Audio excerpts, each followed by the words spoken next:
Communion on the Moon, a true story by Eric Metaxas.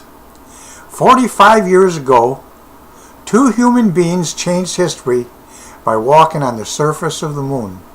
But what happened before Buzz Aldrin and Neil Armstrong exited the lunar module is perhaps even more amazing, if only because so few people knew about it. I'm talking about the fact that Buzz took communion on the surface of the moon. Some months after his return, he wrote about it in Guidepost magazine. A few years ago, I had the privilege of meeting him myself. I asked him about it, and he confirmed the story to me, and I wrote about it in my book, Everything You Always Wanted to Know About God, but Were Afraid to Ask. The background of the story is that Aldrin was an elder at his Presbyterian church in Texas during this period in his life, and knowing that he would soon be doing something unprecedented in human history, he felt that he should mark the occasion somehow, and he asked his minister to help him. And so the minister consecrated a communion wafer and a small vial of communion wine, and Buzz took them with him out on the Earth's orbit and onto the surface of the moon. He and Armstrong had only been on the lunar surface for a few minutes when Aldrin made the following public statement. Buzz Aldrin here. This is the LM pilot. I'd like to take this opportunity to ask every person listening in, whoever and wherever they may be, to pause for a moment and contemplate the events of the past few hours and to give thanks in his or her own way. He then ended radio communications, and there on the silent surface of the moon, 250,000 miles from home, he read a verse from the Gospel of John and took communion. Here is his own account of what happened. In the radio blackout, I opened the little plastic package which contained the bread and wine. I poured the wine into the chalice our church had given me.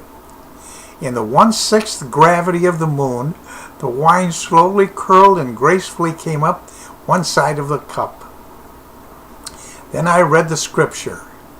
I am the vine, you are the branches. Whoever abides in me will bring forth much fruit. Apart from me you can do nothing. I had intended to read my communion passage back to earth, but at the last moment they had requested that I do not do this. NASA was already embroiled in a legal battle with Madalyn Murray O'Hara, the celebrated opponent of religion, over the Apollo 8 crew reading from Genesis while orbiting the moon at Christmas. I agreed reluctantly. I ate the tiny little host and swallowed the wine. I gave thanks for the intelligence and spirit that had brought two young pilots to the Sea of Tranquility. It was interesting for me to think that the very first liquid ever poured on the moon and that the very first food eaten there were the communion elements. And of course it's interesting to think that some of the first words spoken on the moon were the words of Jesus Christ, who made the earth and the moon, and who, in the immortal words of Dante, is himself the love that moves the sun and the stars. A July 2009 article in the Washington Post confirms the information in this message above. Aldrin's brief and private Christian service never caused a flap, but it could have. Aldrin himself wrote of the communion in Guidepost magazines from October 1970, a little over a year after the moon landing. How many actually knew of this? Too bad this type of news doesn't travel as fast as bad news. Now, if this story moves you, please share it. In the USA, we have 14,000 hours of schooling from kindergarten to the 12th grade. Yet we don't have one single class on how to have financial success, start a business, communicate properly, help those in need, manage our emotions, work together as teams, creating relations or remaining pure. Imagine what our world would look like if we had all been raised up with these skills and just some kind of common sense. Now don't equate making mistakes with being a mistake. There is no such thing as a successful person who has not failed or made mistakes. There are successful people who made mistakes and changed their lives or performance in response to them, and so they got it right the next time. They viewed mistakes as warnings rather than signs of hopelessness. Never making a mistake means never living life to the full. It's the voice that is telling you that you will, you can do, accomplish or reach very little, or even worse, simply nothing. Read every word on this page. It proves that making money online does not have to be so difficult or expensive. Let me ask you a few questions. Are you literally burning inside to change your financial future?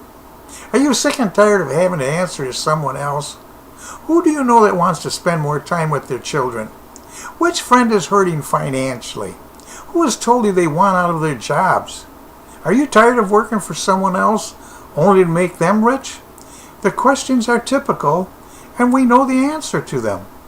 So if you do have the passion, but you're confused on where to get started, the first steps to take is to get yourself going in the right direction. What if there's an online franchise marketing system that literally gives you step-by-step paint for numbers instructions on how to build an online income? We have created a way to help anyone make money from home. Many people have tried earning income online and either quit or failed. But finally, iPass2 is the solution. After years of research, we have created a franchise-style online marketing system with step-by-step instructions. You will be able to follow iPass2 simply by following instructions on videos, learning how to build a solid income online. Click the image below and watch the iPass2 video. My friend Kevin will explain the system to you. It really works. This is Vince Pangori, and if I can do it, so can you.